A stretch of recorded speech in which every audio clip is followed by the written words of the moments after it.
Hey everyone, my name is Arden, and today we're looking at the Joker Last Laugh. For those that don't know, I've been reviewing a series of Joker comics using nothing other than random chance to determine which issues we're looking at. Today we close out this little mini-series with a big crossover Joker event, which I'll review the whole thing of, as it all stars Batman's archenemy, the Joker. This video features the launch of this villain's sinister plan as we learn the Joker is dying of cancer, beginning a villainous rampage unlike anything quite seen before.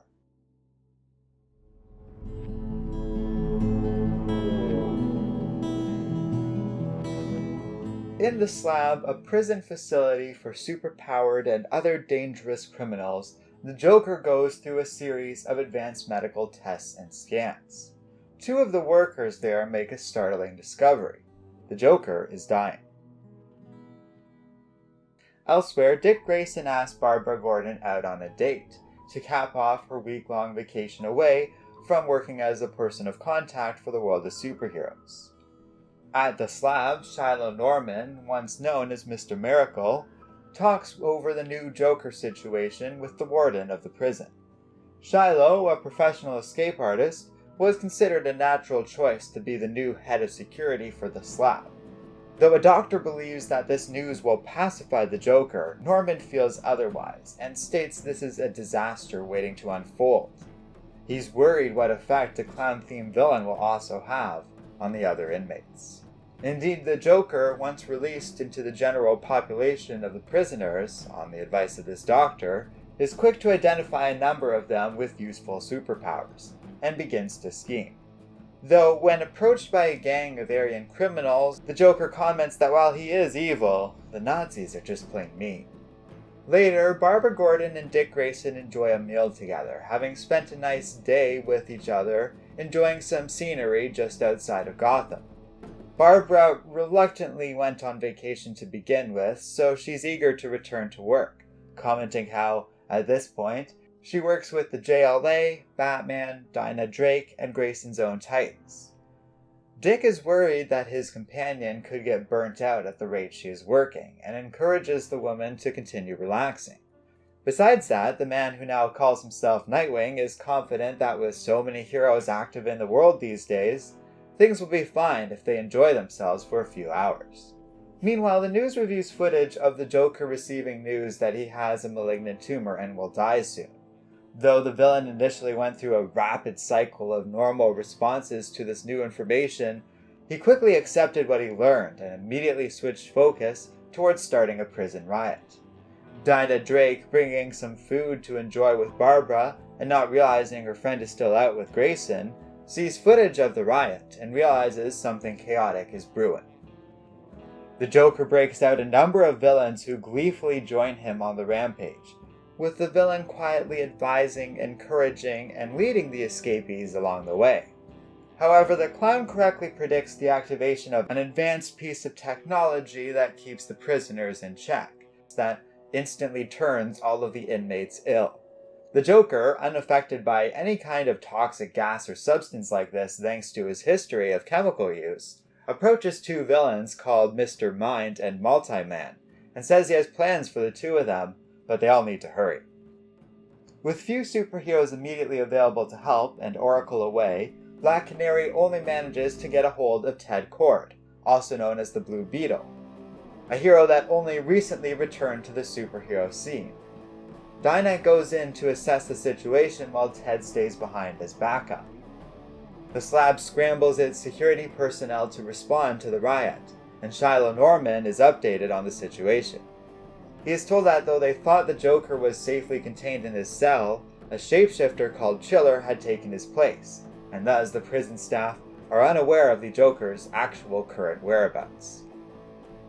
Though the couple manage to keep themselves ignorant of these events and at least try and enjoy themselves, the topic of the Joker does come up during their date. Gordon has been thinking a lot lately about how good things would be if the villain were simply dead. But Grayson defends his adoptive father's moral code of not killing villains. Barbara makes Dick uncomfortable with a number of truthful statements, so they agree to drop the issue, believing the matter to be irrelevant while the Joker remains safely behind bars. Back in prison, the Joker begins to murder Multi-Man over and over again, with whatever crude weaponry the villain can get his hands on. Multi-Man resurrects himself with a new superpower every time he dies, so the Joker begins shuffling through the powers until he finds something he can use. After well over 77 attempts, the Joker is finally able to remove Multi-Man's collar, and the villain explodes in a burst of hot energy that allows the other villains to escape from the floor they were locked down in. Moving on with the others, Joker kills Multi-Man one more time and tells him to meet up with the others once he resurrects with a new power. The Joker reveals that the Multi-Man's explosion was deliberately set to take them to this particular location, here in cell block designation K. This unit is where the most dangerous inmates are held in the Slab, and one in particular is key to the villain's plan. Norman realizes the Joker is pursuing Dr. Polaris, and informs the Warden of this, but is well aware that the Joker is already 2 steps ahead of them in this game. Breaking into Polaris' cell, entirely wooden thanks to the villain's control over magnetism, the Joker uses Multi-Man, now able to shrink down in size, to destroy Polaris' restraint collar, and Shiloh confirms they are indeed too late. With a small burst of electromagnetic energy, Polaris destroys the other villains' collars, just as the Warden unleashes a gas designed to inhibit metahuman powers. The Joker reveals this too is all part of the plan, as he discovered the metahuman gas they are using, and the gas that made everyone sick a little earlier, combined to form an entirely new substance that the prison authorities, and the rest of the scientific community, are totally unaware of. In fact, there's only one person on this planet that knows something about this formula.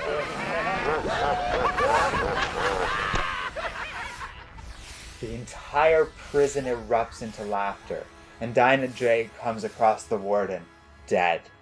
The Joker reveals he was behind the murder, working with his new brothers, and introduces the woman to his fellow inmates, now all transformed by the exact same substance that made the original Joker.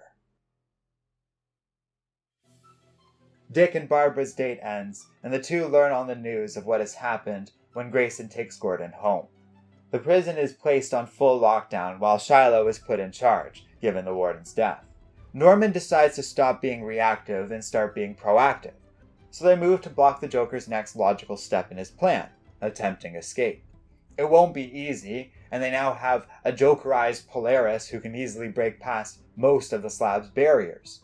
So what survives of the prison guard agrees to go down fighting, if that's what it takes. With no other help in sight, they have no choice but to hold the line as best they can, for now. From a distance, on shore, Batman observes Slab Island, prepared to move in. Barbara watches security footage of Black Canary being overwhelmed by the now Jokerized villains before they cut the feed, and Nightwing rushes off to Slag Island. Meanwhile, the Joker deposits 3 meta-powered women in a powerful version of Chemo, a deadly monster composed entirely of a powerful chemical compound. Not far away, another villain named Black Mass, now fully possessing the mindset of the Joker, agrees to detonate his powers in a short time, which will suck the entire prison facility, including himself, into a small black hole. With the Justice League unresponsive and unavailable, the military prepares to move in themselves, as Nightwing flies overhead, unseen. Inside, Shiloh and his security agent Dina Bell are nearly overwhelmed by escaping aquatic villains who all share a taste of human flesh. One of them, an elite underling of Darkseid named Slig, discovers a device dropped by Norman while fleeing and finds it is actually a mother box, a powerful device created by an advanced and devastatingly powerful race called the New Gods. Using it, Slig instantly teleports out of the facility. In the air above the Slag, Nightwing is shocked to discover the escaped prisoners possess anti-air weaponry and nearly shoot him down from the sky. He barely survives the assault but manages to slip into the Slag unseen when his attackers assume they successfully killed the intruder. Making his way into the prison, Dick Grayson reflects on past encounters with the Joker. From the perspective of Nightwing, the Joker has been a continuous presence in his life for as long as he remembers working with Batman. Every time they faced the villain, it was always a little different, but over time, he increasingly has gotten more dangerous and violent. It was the Joker's attacks on Jason and Barbara that ultimately pushed Nightwing away from Batman, as Grayson initially reached adulthood. They are only now just mending that bridge.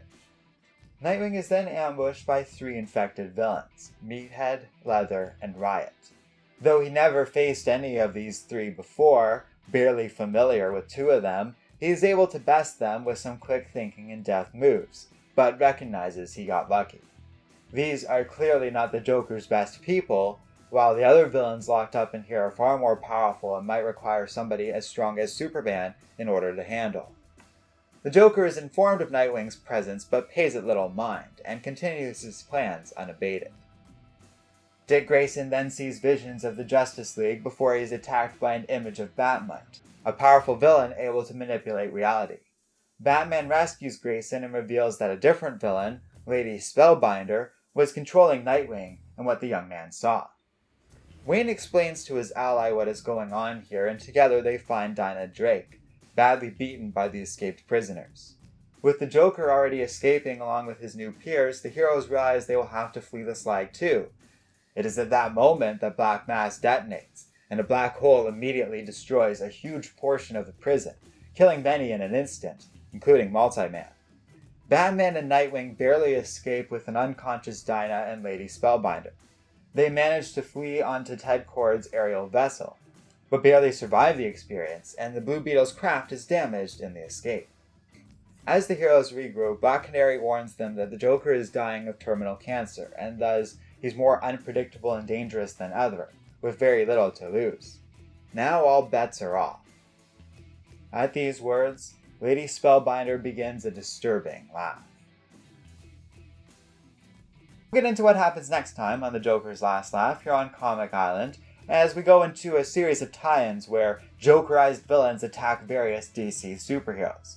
So stay tuned for that, thanks for watching, and we'll see you next time here on Comic Island.